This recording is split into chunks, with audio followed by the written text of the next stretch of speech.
These cigarette butts are being turned into teddy bear stuffing. Every year, people toss the ends of 4.5 trillion cigarettes. They often think the filters are just biodegradable cotton, no big deal. But what they actually are is a small hunk of plastic infused with formaldehyde, nicotine, and tons of other chemicals. Now, one company has figured out a way to stuff used butts into, well, toys. It also makes cushions and mosquito repellent. Could this model hold the solution for literally the most littered thing on Earth?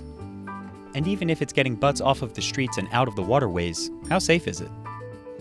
We went to a city called Noida, in northern India, to find out. Workers here screen almost 7 million cigarette butts with a metal detector every month. The super scanner is used to detect if the material has any metal items or anything that is illegal or that can harm our team members. A network of hundreds of people collect butts off the streets of Noida. A company called Code Effort pays them about 300 rupees per kilo. That's just over $4. Code Effort delivers the waste to the homes of contractors, where they pull apart the filters, paper, and tobacco. They hand off the tobacco to nearby farms to be composted. The paper gets dumped into this industrial grinder and treated with an organic binder. The sheets dry out in the sun, then get cut, packaged, and sold online or in local shops. The paper and remaining nicotine act as a mosquito repellent when burned. For the mosquito repellents, we have a brand name NMOS, that is an abbreviation for no mosquito. To use it, you just have to burn it from one end. The company is introducing scented versions sometime in the next year. The plastic fibers from the filters go into the same grinder. They are then soaked in sterilizing chemicals for 24 hours, which leaves them looking like cotton. The chemical mixture is a company secret, but the processes involved in recycling the butts have been independently certified as safe. And this is the last stage where the cotton is fluffed and carded into the prescribed form, and this is helpful to ensure that the final products like soft toys, cushions and keychains are very soft and comfortable. All these products are sold online and offline through various mediums. Naman co-founded the company with his brother in 2018 after he noticed all the discarded cigarettes outside of a friend's house. I am completely okay with anybody consuming cigarettes or smoking, but if they are unable to dispose their cigarette waste wisely, then that is a bit of a concern for me. The code in Code Effort stands for Conserve Our Depleting Environment. Cigarette butts have been proven to inhibit plant growth and destroy sea life. They leach nicotine and heavy metals into soil and water, and then take about a decade to degrade into microplastics that scientists say are already a massive problem worldwide. But cigarettes didn't even have filters when they first became popular in the early 1900s.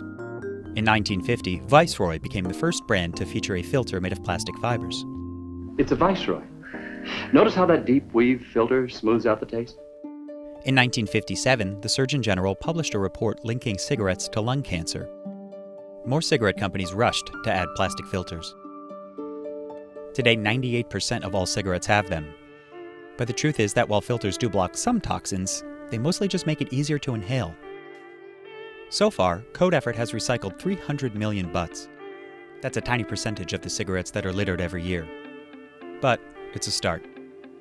And organizations all over the world are working on solutions. Some have proposed banning butts altogether. In January, New York lawmakers introduced a bill that would end the sale of cigarettes with single-use filters by 2023. San Francisco levied a tax on cigarettes to fund cleanup efforts starting in 2010. That same year, a company in San Diego called Green Butts developed a filter that decomposes in a few days. At the moment, a Canadian tobacco company sells the only cigarettes with green butts in Ontario. A green butt is an all-natural, rapidly biodegradable cigarette filter that breaks down in a matter of days. A pair of Dutch engineers worked with Microsoft to build an AI-powered robot that can identify and collect butts on beaches. BeachBot, or BB for short, can spot cigarette butts, pluck them out of the sand, and dispose of them in a safe bin. And in France, the push to clean up cigarette litter is gaining traction. Ça fait quelques jours que je vois ça sur Twitter, c'est un hashtag le fils de Potel Challenge. The government announced in July that it will charge cigarette manufacturers about 80 million euros a year to fund a cleanup effort. And one theme park a few hours from Paris trained half a dozen crows to do the job. C'est bien, c'est super. Still, cleaning up after people litter is only part of a solution. Et voilà, on voit sur le parking, il y a des détritus et les corbeaux sont en train de les ramasser, c'est pas normal, c'est presque à nous, humains, de faire attention. C'est le message final. But so long as people keep throwing their butts, Naman says he will keep going. I have the hunger to solve the problem of the society as well as boost the economy. I'm just a human being who is trying to better himself each and every day.